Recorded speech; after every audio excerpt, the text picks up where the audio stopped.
Hi, everybody. Congratulations to HBCU class of 2020. Michelle and I are so proud of you. Graduating from college is a big achievement under any circumstances. And so many of you overcame a lot to get here. You navigated challenging classes and challenges outside the classroom. Many of you had to stretch to afford tuition. And some of you are the first in your families to reach this milestone. So even if half this semester was spent at Zoom University, you've earned this moment. You should be very proud. Everybody who supported you along the way is.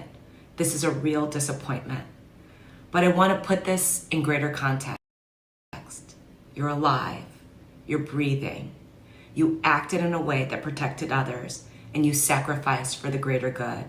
You're doing the right thing for the right time, and your humanity is something to celebrate too. I know the obstacles you had to overcome to reach this point. I know you will also face many more, but here's the good news. Every time you step over a hurdle, you create muscle memory, which will serve you for the rest of your life. The perspective you're gaining from this historic health crisis comes at a pivotal time in your lives. This means there's a greater chance you'll hold on to it. Like the Depression-era babies who internalized the use it up, wear it out mantra. By the way, my mom was one of those Depression babies, and I never saw her pass up the opportunity to take an extra tea bag or 10 from a restaurant. Every college graduate has to make an adjustment from school to real life. It just so happens you're doing it at a time when the whole world is adjusting. We didn't have a choice to accept this challenge, but we do have a choice to make the most of it. You've proven you can conquer things. Now go out and do it again. But first, stay in. Just know you have a great future ahead of you. A few months won't change that. Congratulations to the magnificent and resilient class of 2020. I wish you good luck and a good life. And now it is my distinct pleasure to introduce someone who makes us all look good, who proves what resilience is, President Barack Obama.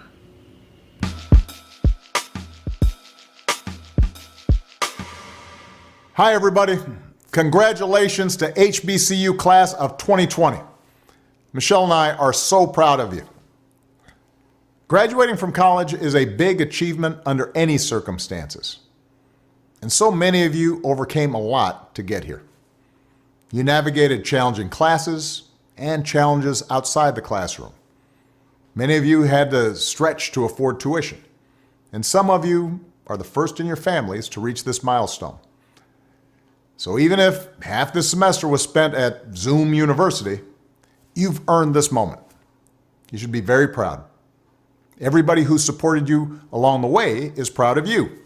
Parents, grandparents, professors, mentors, aunties, uncles, brothers, sisters, cousins, second cousins, cousins who you aren't even sure are cousins. Show them some gratitude today.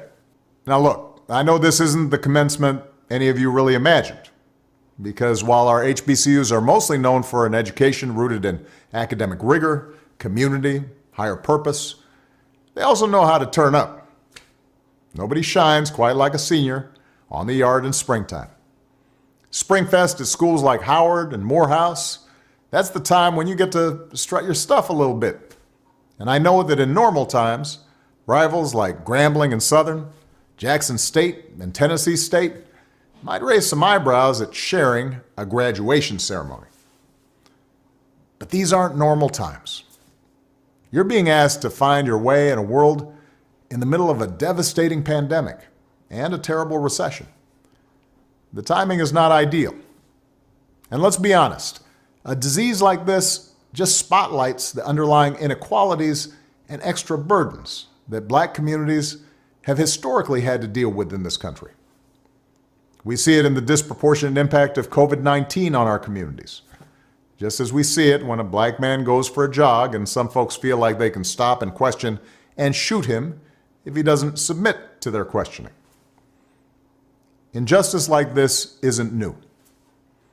What is new is that so much of your generation has woken up to the fact that the status quo needs fixing, that the old ways of doing things don't work, and that it doesn't matter how much money you make if everyone around you is hungry and sick, that our society and our democracy only works when we think not just about ourselves, but about each other.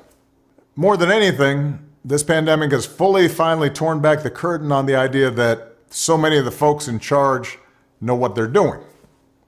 A lot of them aren't even pretending to be in charge. If the world's going to get better, it's going to be up to you. With everything suddenly feeling like it's up for grabs, this is your time to seize the initiative. Nobody can tell you anymore that you should be waiting your turn. Nobody can tell you anymore, this is how it's always been done. More than ever, this is your moment, your generation's world to shape. In taking on this responsibility, I hope you are bold.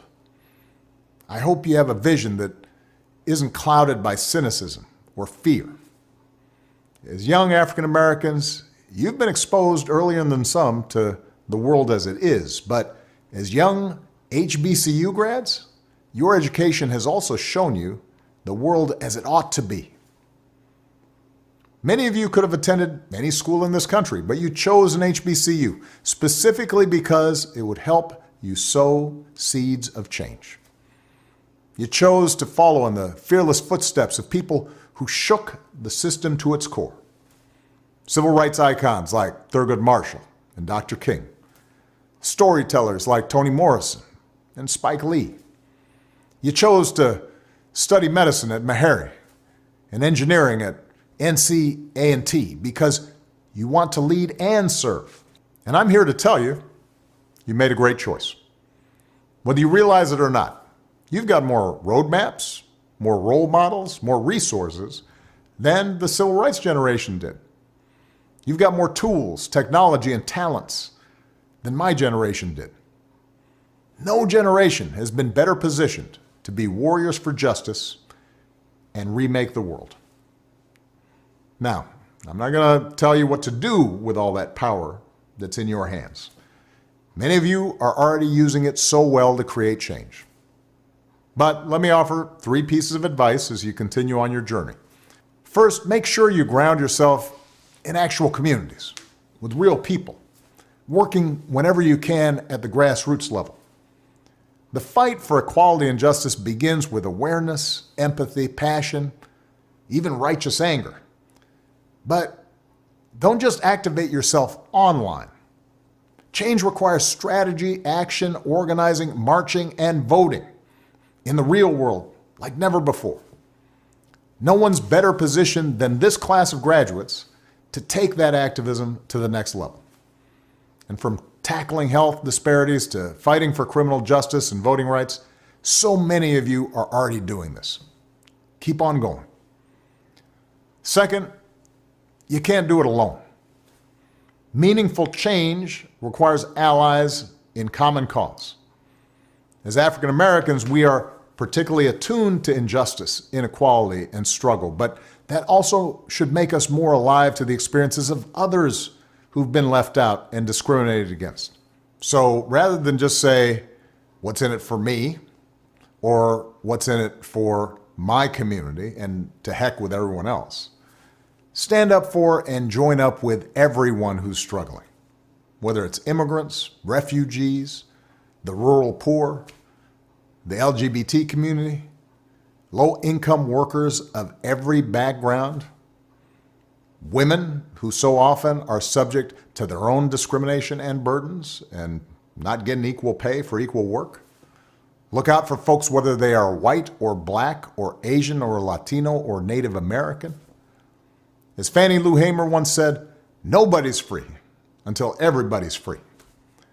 And on the big unfinished goals in this country, like economic and environmental justice and health care for everybody, broad majorities agree on the ends. That's why folks with power will keep trying to divide you over the means. That's how nothing changes.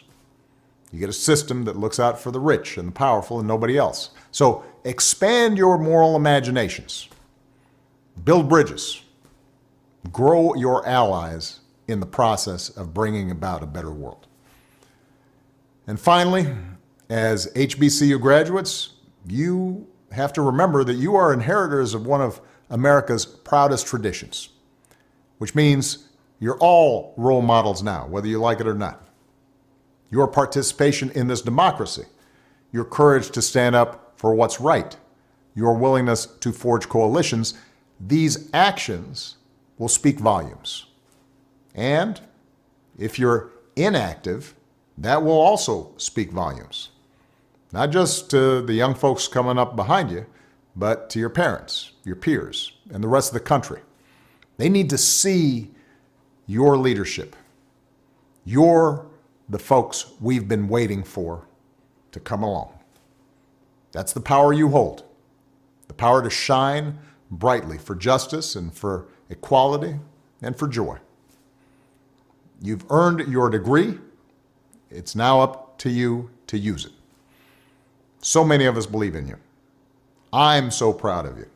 And as you set out to change the world, we'll be the wind at your back. So congratulations, class of 2020. God bless all of you.